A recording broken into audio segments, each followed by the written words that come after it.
Barb Smith, and welcome to Find My Team Conversations. Find My Team is an organization that partners with student athletes and their parents to help them find the right college fit as they're searching for and working through the college recruiting process. So if you find your fit, everything else takes care of itself. And it's so important to say that for this conversation, because we have somebody who actually did that, found their fit in college. And today, this will be what we talk about later. Joey, I can't wait to ask you these questions, but there's a lot of people just searching for Division I. Division I, the Holy Grail, it's only Division I, it's that or nothing. And here's somebody who has an incredible story about how her Division III experience landed her an Olympic medal. So I want to first introduce her, and she has a very, very long list for a bio, and I'm going to read some of this, but basically she was a high school athlete, she was a college athlete, she was an All-American athlete, and she was an Olympian athlete. She is the whole package, and a very rare. I mean, not everybody can say they have an Olympic medal. So Joey, welcome to Find My Team Conversations. And before I let you speak, I'm going to go through your bio. Born and raised in Toronto, Ontario, Canada, grew up in Scarborough, currently resides in Florida. So for all our Floridians, you've got a neighbor down there. Throughout high school, Joey represented the Birchmount Exceptional Athlete Program, which is in Scarborough. Now listen to this. She played on the ice. She was on the ball field. She was at the soccer pitch, the field hockey field, and also competing in travel softball and hockey teams. She also managed to be a goaltender for the local house league hockey team. So talk about cross-training, and also talk about having very little time for much else. That is a well-versed upbringing. When the time arrived and she had to pick a college, she wanted, and this is the cool thing, she knew what she wanted. She wanted to play more than one sport. She couldn't decide. So she had to find a college that would let her play two sports. And that probably wasn't an easy thing, I would think, but you have to do some research to find that. She ended up playing for Williams College, which is a liberal arts college in Massachusetts, in Williamstown, Massachusetts. And here she achieved her degree in psychology and then pursued a graduate degree from Concordia University in Irvine, where she achieved a master's in coaching and athletic administration. Joey has also completed her mental performance mastery certificate, which is what we're really going to tap into today. But while she was at Williams College, and you have to tell us what an ETH is, maybe I should know this, so it could be embarrassing myself. She broke numerous school records on the softball field, including single season batting average, and led the nation her senior year. She was also an All-American in softball and an all-conference player on the ice. So she got to play two sports in college and became a co-captain as well. Following college, she tried out for Team Canada softball team and made it to the final selection the first time before getting cut, one of the very last cuts. And so she worked hard, came back again, and made the team in 2010 and was captain from 2013 to 17, and then made it to the Olympics and brought home a bronze medal.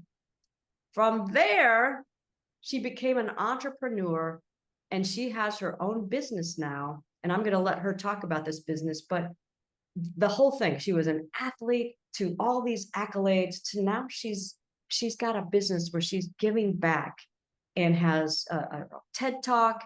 She's got a business, a thriving business where she works with people on this concept of mindset. So she works with organizations, she works with teams, she works with individuals. And Joey, I have talked a lot, and I still haven't said everything, but welcome to Find My Team Conversations, and tell us a fun fact about yourself that I didn't mention. Thank you so much, Barb. I am beyond excited to be here with you today. Fun fact for today, is that half my face is currently frozen from the dentist, but I wanted to show up anyway. You know, life happens, show up as you are, and here we are right now. But I'm very excited to dive into this conversation. Thank you for having me. I love it. And you can't even tell. You have so much mental toughness, the pain that you're feeling right now. You can't even tell. So Thank welcome. Let's jump right in. I know that you do a lot of mindset work and that you've mastered this. And I'm working with student athletes and also businesses. But right now, for the fact of student athletes and just this, is there this thing called losing confidence? Is that a real thing, or is it some sort of block? Or what is your take on that? I think there are so many different factors that go into the buzzword of confidence. Everybody wants to have confidence. For me, it's a lifelong journey. It's a daily journey to maintain and build confidence, doing tiny little things on a daily basis that are going to allow me to show up, figuring out the routines that I needed on the field in order to be my best self and perform on the Olympic stage, being in the moment. At the end of the day, you don't necessarily have to feel confident to perform well. What the magic is being in the moment. So can I practice these small tasks daily, breath work, self-talk, my routines, dealing with anxiety that will allow me to be in the moment when there is perceived pressure? I love that you say this, and I'm going right into another question here. A lot, I've heard this a lot. I coached for 30 years. I get this. A lot of players say there's a coach that takes my confidence away. There's a coach that knocks it out of me. What would you say? What is your advice to a student athlete who feels like the coach is taking the confidence away? I would say I have felt that. I can empathize with the feelings you are having. And can I challenge you to find strategies that work for you in order to take control of your own mindset? I believe there are 4 places we get confidence from: past success, our preparation, other people, and ourself. And when we're in the moment, the only thing we can control is ourself. Can we really dig into the self-talk, the routines, the breath work, the dealing with anxiety, and really work to where we're in a space that when we're expected to perform, even if our coach is taking that away from us, or we feel these external factors that are influencing how we feel, we can still overcome that. We can be in the moment. We can control our own mindset, our own self-talk, regardless of what's going on around us, because we can never control other people. Beautiful. I love it. I love it. So would you care to share either one of two things? Maybe your own daily routine, or maybe something that you've helped somebody else do, because I'm assuming that there may be, tweaks and individuality that comes into these structures. But can you share, the daily routine type exercises that you're talking about? I think one of the coolest things we can do is figure out what are the moments in our day, in our life, in our week that typically use us.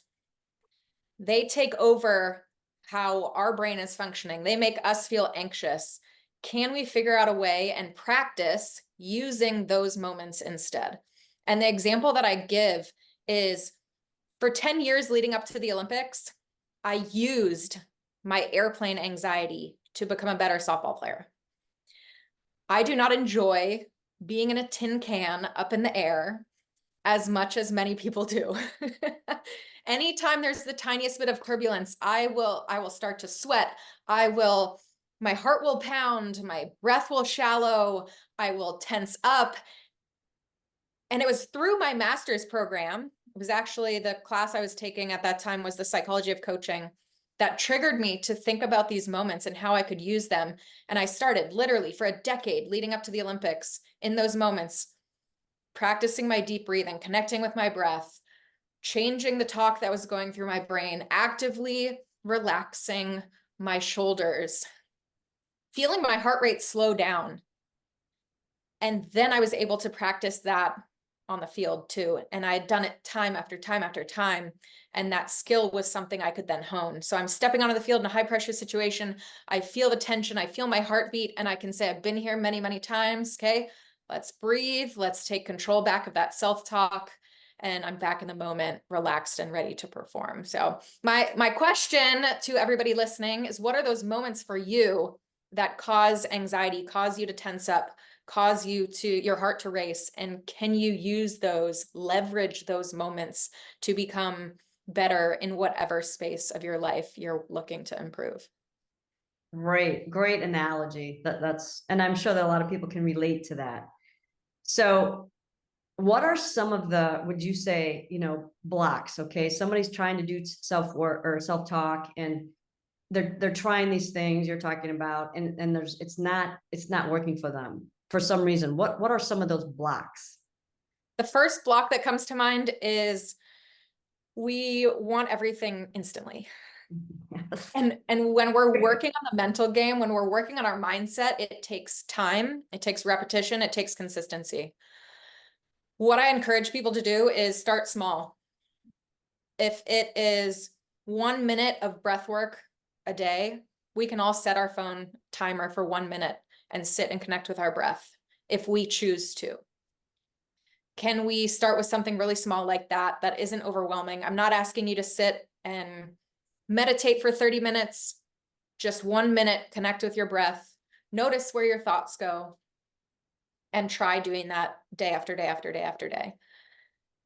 What about self-talk? Can we put a sticky note on our mirror in the bathroom? So each morning when we wake up, we have a message there that we read to ourselves, and we start to get in that habit of saying nicer things to ourselves. Because I don't know about you, but when I leave it up to my normal everyday brain, it typically fills with not super uplifting conversation.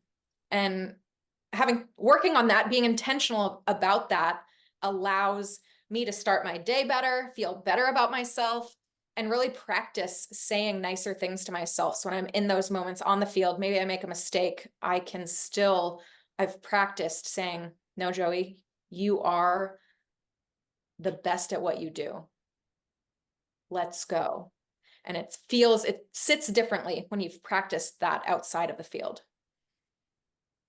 And when you're talking about these take a minute or take however long you can do it for, if it's 30 seconds or whatever, are you saying you need to go find a quiet place, or are you saying in the middle of your day somewhere you can still practice whatever these strategies are? You don't have to have this special time set aside where you got to go, out of the gym or off the field and go find a place to sit. Talk about, I mean, you could be in the midst of a big group, right? Yes, absolutely.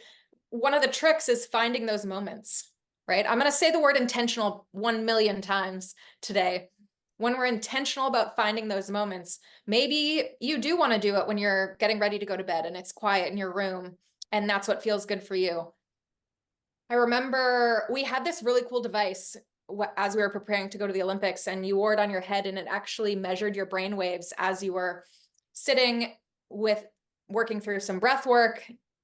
And I tried it in very busy spaces. I would go to the lobby of the hotel versus in my room, door closed, nobody around, no noise. And what was really interesting was I had way more brain activity in the quiet space. When I was in a loud environment, I was able to really calm my brain and focus really well. What I learned from that is, let's put myself in a quiet environment more often. It's more challenging for me. I can really work on that skill in a more challenging space. But I think it depends from person to person, what feels good for you, what works for you. Do you want to start with something that's comfortable, and then maybe after a few weeks, get outside your comfort zone a little bit and go sit on the park bench and take that moment for yourself? But I think really being intentional about finding those moments in your day. Is it when you're on your way to school or you are brushing your teeth, right? We have these moments that we're not adding more to our day. We're not adding more time sensitive tasks. We are using time we're already using for something else and practicing telling ourselves nice things or connecting with our breath. And over time, it makes such a huge difference. That's awesome. Let's go back to when you first started playing sports and then go through your entire journey to an Olympic athlete. And can you describe the ebbs and flows of your confidence? When did you start knowing that that was even a thing? That is a great question. I started playing sports when I was about 7 years old. My third grade teacher did this really cool project where she had us all write a letter to ourselves, mailed it to us many years later. I had drawn myself at age 8 in hockey gear with an NHL logo saying, I want to be a professional athlete when I grow up. It's really cool to know that. That was my mindset at 8 years old. In high school, I wrote an autobiography titled Future Olympian. That was nuts to find a couple of years leading up to the Tokyo Olympics when that dream was actually within grasp. Wait. You wrote it, put it away, and didn't see it again until right before you were going to be an Olympian? My parents had a box. They had moved from my childhood home. They had a box of school things. I went through it. I figured, I was like, why did you even keep this? I'm probably not going to want anything from here. Turns out I kept two things. One was my high school diploma, and the other was this autobiography from high school. I had no memory of writing it, and there it was. And yeah, I think I was about 2 years out from the Olympics when I found that. So that was pretty cool. And I think shows that at that point in my career, I felt confident I could do that. I had a dream as a child through high school that I could do that. I have memories of being a high school aged athlete whose teammates' parents would say to me, "You're too small, you'll never play sports in college." Coaches telling me I should do one thing or another. I should only go Division I. I will never be successful unless I do these things. I don't know what it was, what my parents had instilled in me, or what was naturally instilled in me. I didn't listen to those people. I loved hockey too much. I loved softball too much. And I knew that I wanted to go somewhere that I would get a good education. Those things I was so solid in, they drove. It's almost like confidence wasn't even a factor. I knew what I wanted and I was going to go get it. In college, I obviously had went to a Division III school. It was a smaller school. I started for both teams my whole career. I don't know that I struggled much with confidence in that environment, more so as figuring out how to maintain a mindset that was going to meet my own expectation of how I should perform on a daily basis. I didn't really work on mental skills through college. A little bit of visualization was introduced. Visualizing is not a strength of mine. I really struggled with that and I didn't grasp onto it. A little bit of failure recovery routines were brought up to us, but I didn't really understand how to use them effectively. So it wasn't really until my journey with Team Canada, being cut that very first year when I was trying out, having gone from, actually in that moment, let me talk about that tryout. I didn't want to go. My parents signed me up. I had then been through 4 years of Division III, hearing day after day that societal bias that Division III isn't good enough. And I said to my parents, I don't think I should go to that. I'm not going to be good enough there. And they thankfully made me go. And as you mentioned earlier, I was very close to making the team that year. And that being that close is what relit a fire within me. And I went back to work and I said, I can do this. I know I can do this. And then throughout my Team Canada career, 12 years, we had a few different mental performance coaches who came in. I listened to a lot of podcasts, watched a lot of different interviews on YouTube of athletes, and kind of pulled from different areas, did my master's in coaching, learned a lot from a bunch of different areas and tried things out and figured out what the perfect concoction was for me. But I definitely struggled the most with confidence on Team Canada, trying to figure out where do I fit in, what role can I have here, gaining a starting role. Then later in my career, no longer having a starting role, wondering still, there's, imposter syndrome at work there. Do I deserve to be here? When are they going to find out that I shouldn't be here? Right. But really intentionally working daily to overcome those thoughts. All right. Well, you said something really cool. And you said a lot of things that are really cool, but one stood out because I'm working with this age group of high school student athletes, and males and females. So I'm talking across the board. Most people at this age right now would get cut. They think they're not going to make it. Okay, I'm not going to make it. I shouldn't do this. They go through that whole thing you just said, and then they do it. They get cut, and they say, "See, I told you. I told you I'm not good enough." And what you did there is it fired you up. It fired you up to say, "Wait a minute, I can do this." But you just got cut. But I can do this. But you just got cut. And so what is that just happened for you? And how can these young student athletes see that getting cut is what fueled you? That wasn't the first time I'd been cut in my life. Having had those experiences growing up and still finding ways to be successful, still having a supportive environment, still finding a team that was right for me. I remember going to try out for the best hockey team in Toronto.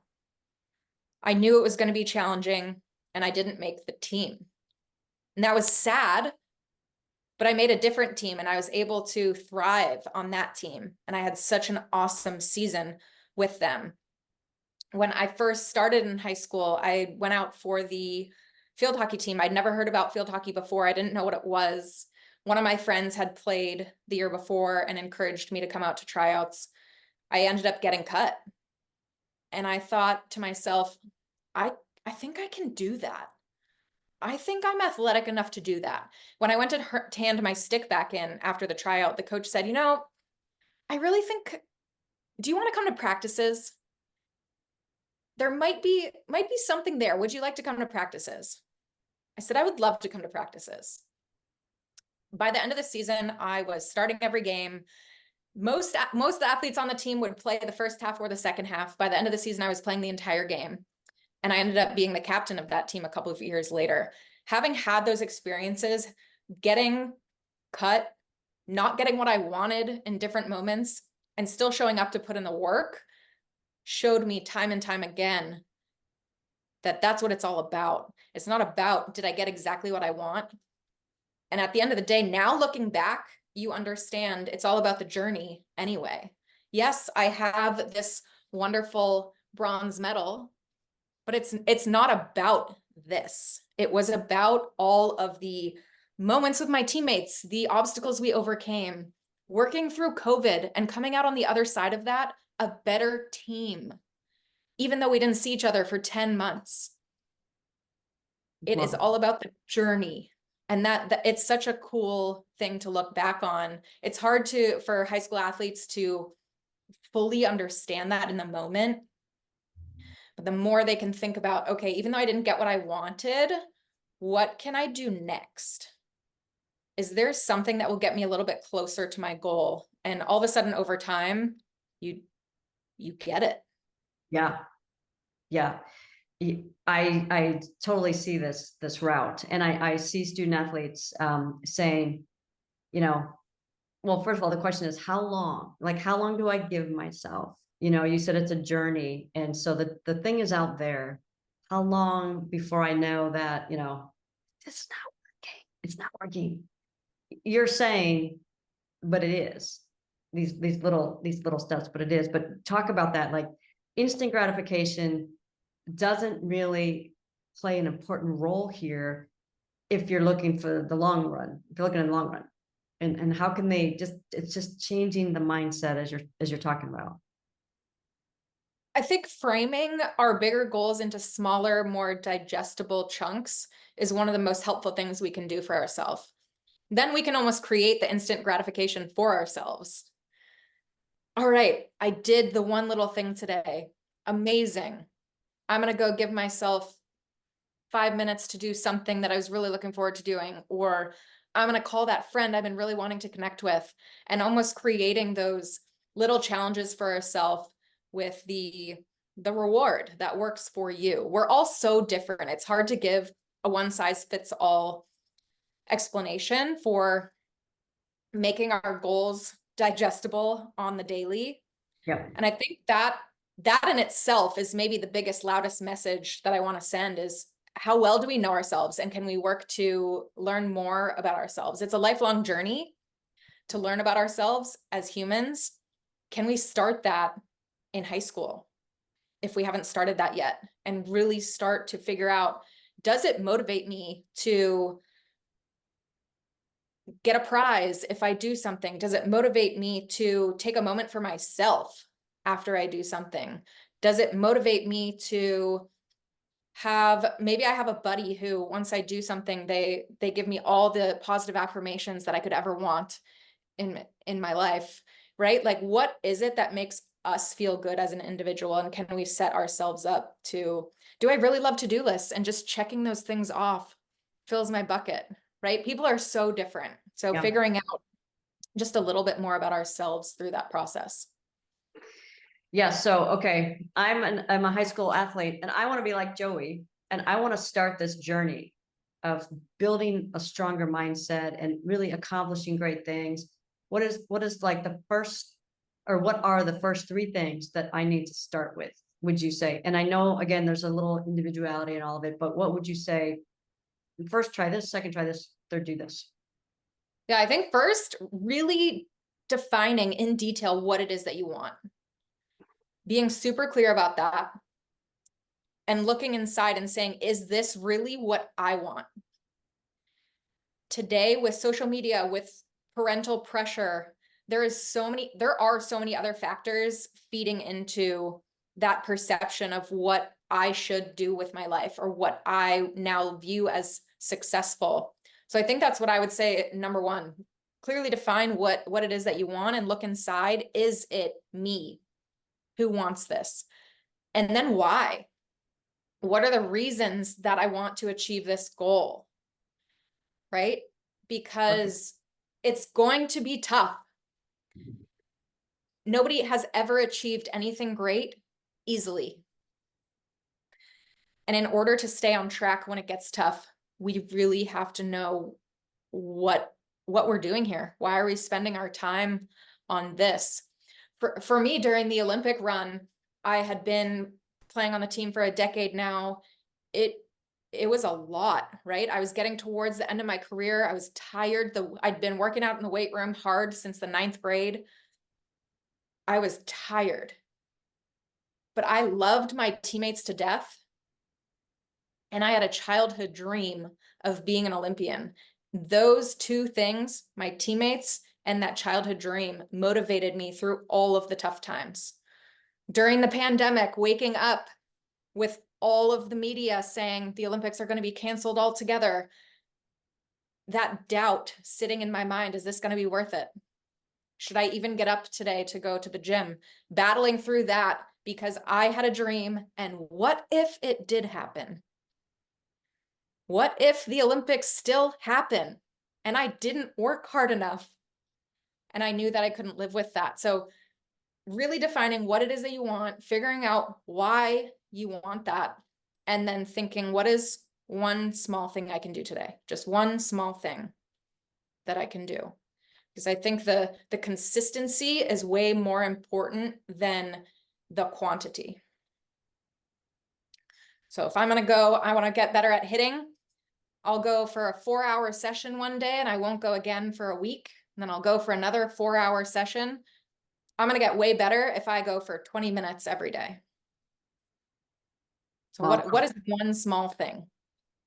Yep. Yep. I love it. I love it. So kind of segueing off that, you mentioned it earlier. There's a lot of information out there, right? There's a lot of people to follow on social media. There's a lot of things to follow. Sometimes we're measuring our success by the number of likes and shares that we have. instead of what's real, which is what you just said, is if you can find out what you really want and just go there, and try to block out all this other minutia. It happens with young kids with their self-worth. It happens, and by young, I mean high school athletes too. Because I'm an old fart. Okay, so young is young. High school athletes and college athletes, it happens. The noise out there, and high school students, as you said, somebody's telling you how you should be, what level you should play at, what sport you should play, and it happens from youth on off, that there's this noise. How do you block all of that? And I mean, these kids are getting hit from every angle. Absolutely. I think comparison is one of the most hurtful things for our self-esteem. We're constantly comparing our outside. No, sorry. We're constantly comparing everybody's outside to our insides. When we hop on a social media, we're seeing everybody's polished pictures, how much fun they're having with all their friends and their family, and they're doing all the things. And we're comparing that to how we feel inside, and forgetting that it is not their full life that they are sharing. It is not those deep, dark thoughts they are sharing. It is not the tough moments that often get shared. It is the shiny ones. Can we constantly remind ourselves and each other of that? I even struggle with that. I'm 37 and will pull up social media and start thinking, am I doing enough? Am I doing the right things? But I notice it. So I'm, Joey, stop that. Remember, one thing a day, it'll happen. Keep building. We're doing great things. It's so easy to compare ourselves. The more we can remind ourselves and each other of that. I think there's a quote, I forget who says it, comparison is the thief of joy. And it's so, so true. Yes, I love that quote, and it is. And I think maybe partly because of the pandemic, this happened, that kids really turned inward and start following that more. But even, like even parents love their kids and they want what's best for them. And sometimes they're the ones who are maybe in the way a little bit. And saying you can only go to this level, you can only do this thing or that thing. And sometimes it feels stifling for a student athlete. It's a matter of them just continuing to know what they want and just going for it. I think it's what you're saying, and not listen and not compare to yourself, or with all this other stuff. Absolutely. Yeah. So what would be some of your advice to your younger self right now with what you know? If I could go back in time and talk to my younger self, I would encourage her to think less about what other people are thinking about. That's been a huge struggle of mine throughout my life, and filtered into sport, wondering, what are my coaches thinking about me right now? What are my teammates thinking about me right now? And the older I get, the less I care about it.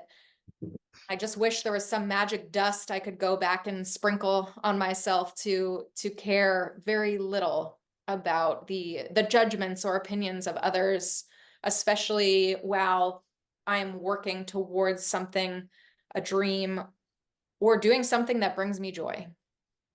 Love it. Love it. And I know it's happening every single day out there, that there is this battle and struggle. And you mentioned this too. It isn't like you can turn it on or off. It's practicing. Blocking it out. It's practicing reframing and saying positive things to yourself.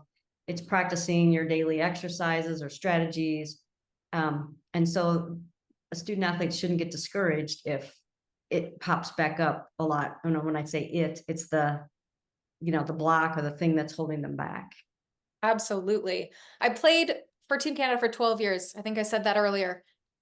I don't know if there was a single season, there definitely was not a single season that I had no doubts, or I didn't battle wondering if I was good enough, or if I was going to make the team that year, or if I was going to be successful. It's the act of coming back from that thought and what happens next, right? Those thoughts don't ever leave for most of us, even those of us who end up on the podium. Yeah. Yeah. It's awesome. Well, if you had advice, if you were speaking to some high school student athletes, again, both genders, all sports, we're talking about, what would be some, is there some of them muddling through a little bit, it's a little bit more of a struggle, and others are going, at different paces of their journey. What advice would you give to them in this whole journey?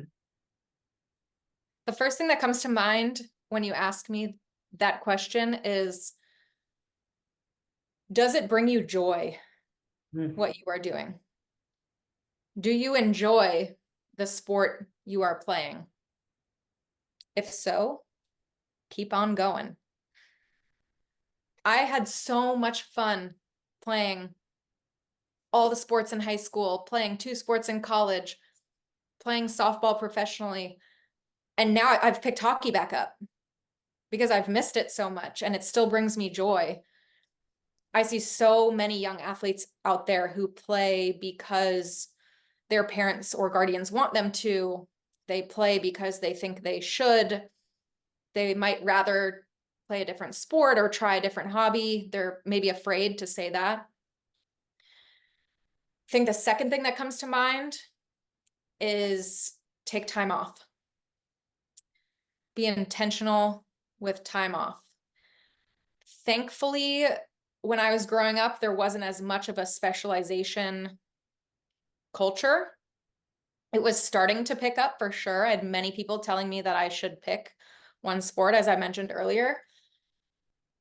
Having multiple seasons, multiple passions, multiple athletic skills to work on, I think that's honestly what crafted me as such a good athlete. Trying new skills, being put in different situations, facing new challenges, working with many different coaches and different teammates, working through the ups and downs of different sports.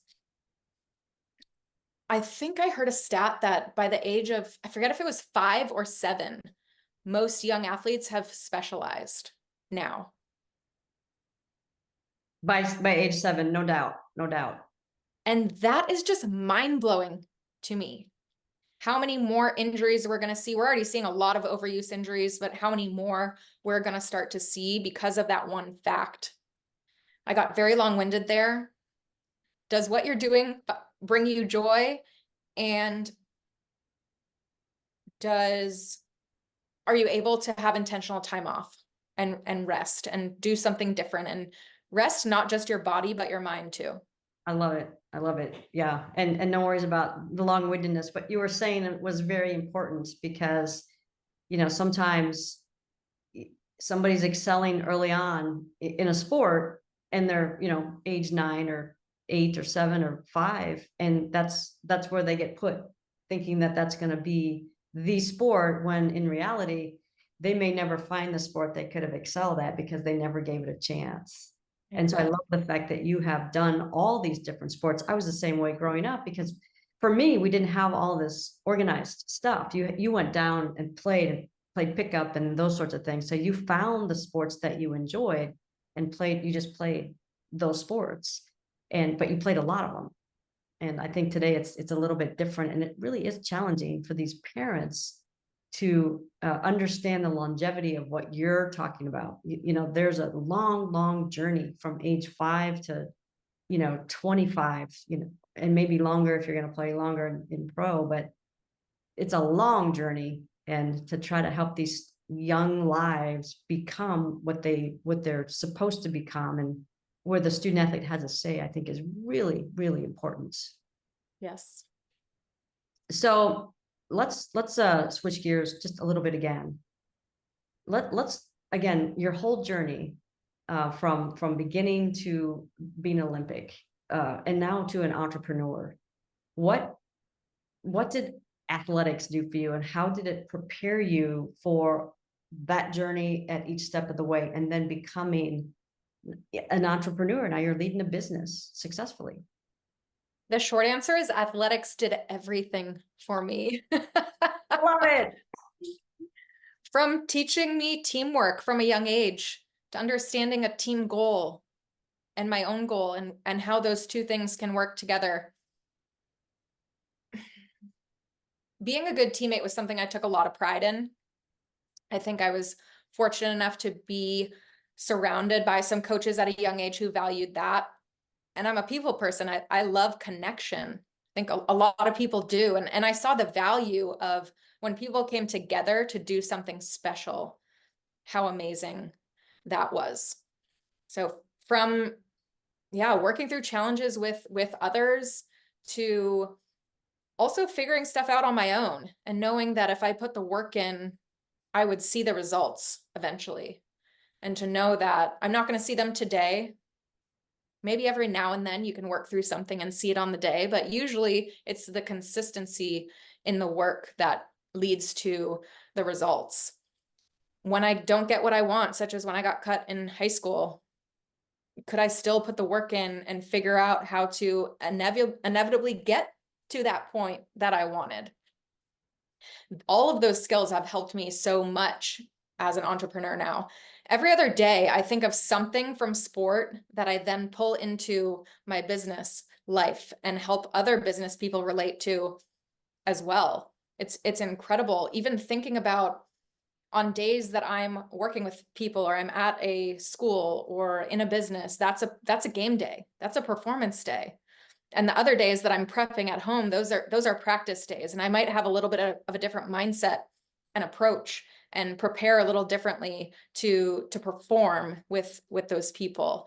There are just so many. I could go on for hours and hours and hours, all of the lessons that I learned in sport and how they now help me in life. I think coaching was huge as well. Coached for 12 years in the NCAA, and being able to be an athlete and be a coach at the same time created such an incredible opportunity for myself to be able to learn as a coach and learn through teaching and implement those things as an athlete as well. And when I went through and got my master's in coaching and athletic administration, and I mentioned that class, the psychology of coaching, and learning how to look at coaching a little bit differently and how that then filtered into my playing.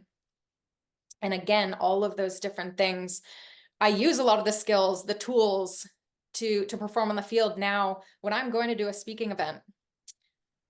Who likes public speaking?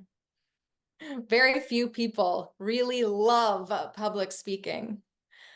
I enjoy the challenge of working through the fear of public speaking, feeling so confident in the message I have to deliver that the fear almost dissipates, right? But when it's there, I can fall back on my breath work. I can fall back on my self-talk. I have all these skills that allowed me to perform on the field that now allow me to be in the moment and share my learnings from over the years with anyone who will listen. Yes, yes, I love that. I'm gonna touch on two more points. So one is you obviously, and I started with this, but you obviously found the right fit in a college experience. Find My Team is very passionate about helping young people find the right fit.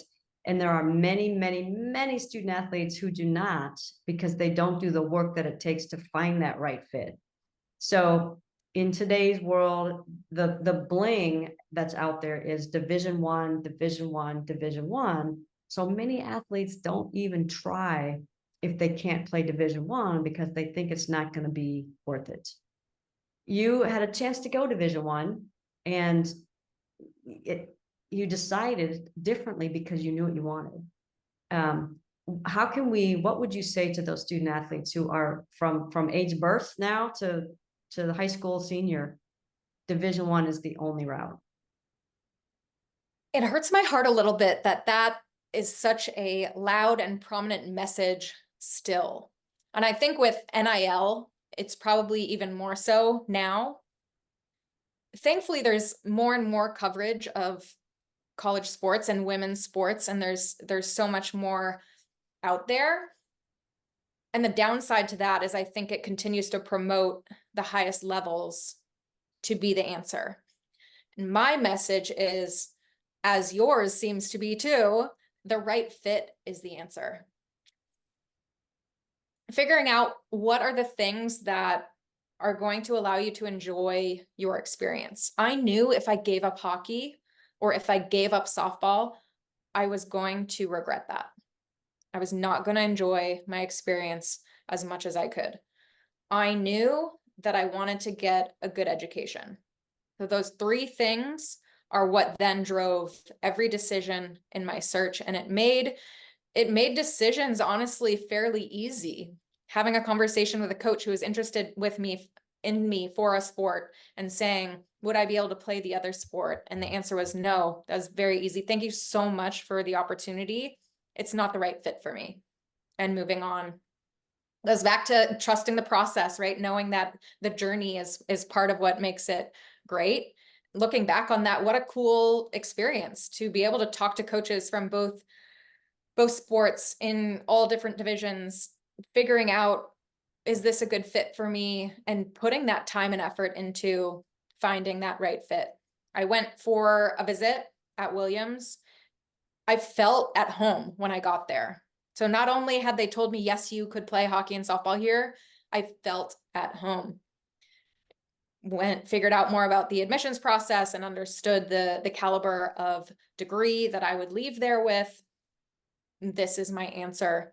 The hockey coach made me go somewhere else, even though I felt so strongly about it. He said, no, you have to go at least to one other school, even though you currently feel this way. And I walked on campus and I said, do you mind if I see the visitors' locker room?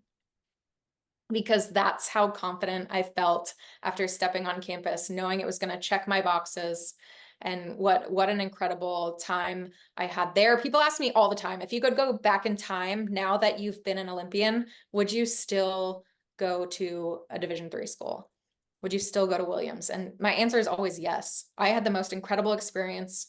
I do not regret any piece of it. And it is because I followed my must-haves and found the right fit. I think that's so important to as a message. And, you know, you could have said, well, if I can't go Division I, I'm not going. And if you would have gone Division I, you probably wouldn't have loved it. You would have had this regret. You probably wouldn't have made it to the Olympics.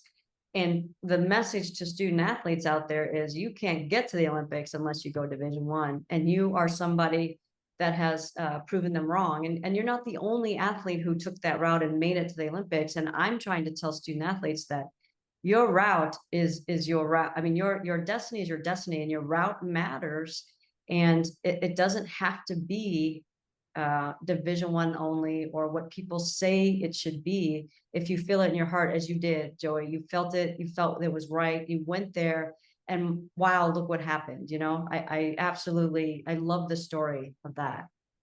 Thank you. And at the Olympics, I got to meet two other Williams grads who were there. One was playing rugby, one was rowing, and the three of us messaged each other, set up a time, met up, and had this moment where there were three Division III athletes from the same school competing in the Tokyo Olympics. How wonderful. How wonderful is that? And did you know before you got there that you were all there? Yes. So I made sure to message them and say, we are going to meet up, and send a picture back to Sports Information that they can post on that website. What a great story. I love that. I love that. All right, now listen, I've got one last sidebar here because I work with coaches also, high school coaches and club coaches. And I get a lot of feedback from what's going on with them. And one of the things that many of them say is it's getting harder and harder and harder to get my team to work good together and to, you know, to engage with each other and to buy in and all those things that make teams successful. High school coaches are struggling with that. And I know college coaches, I know business leaders, teams are struggling with this. What would be your advice to a high school coach who is just trying to get their team to play better together? One of the things that I see in most organizations and most teams that I work with is a lack of clarity around values. They often have values and they feel like they have set a good direction for the team. often there's so much more we can dive into with our values and what our expectations are and what it looks like in action to be a part of this team. And just having that clarity will often up the buy-in to those values and the buy-in to the team as a whole. And I think when you have that clarity and that buy-in to those different things, the results will often take care of themselves. And you can almost stop worrying about the result when you're focusing on those daily behaviors and what that looks like. Yeah, I love it. I work with teams as you do, and I in my opinion, our teams are breaking a little bit, and we just need to come back together and do the things that bring people to the table, and you know, be able to put down walls and get the results that we want. And I love the fact that you're doing that with everything that you've been through, and using that experience to help other people says a lot about who you are as well. And we are so thankful and grateful that you're here and that we've had this conversation. I love every part of it, and I know our listeners will as well. Thank you so much. It was a pleasure to be here. There's so much more. I feel like we could have probably chatted for about 5 hours. Just now, you're prompting me to think about all of the off-field work we did for our Olympic team and how that ultimately allowed us to get the result that we did. But before I end up chatting for another hour, thank you so much for allowing me to be here. And I think my face is almost unfrozen, still a little bit, but thank you for distracting me from that too. Yes, I agree with you that we might have to do more of these, because the wealth of knowledge and experience and the stories, I just think, people can relate to stories, and you have a lot of them, and it's just really informative information that, will hopefully help a lot of people, definitely our listeners. And we couldn't have a better guest to tackle this topic. So thank you, Joey, so much. Hopefully your mouth becomes much better throughout the rest of the day. And thanks to all of our listeners here at Find My Team. We appreciate you. Look down below and get all of the information, including Joey's website, her TED Talk link, and how you can get in touch with her. Thank you all. Thank you, Joey. We appreciate you. Thank you, Barb.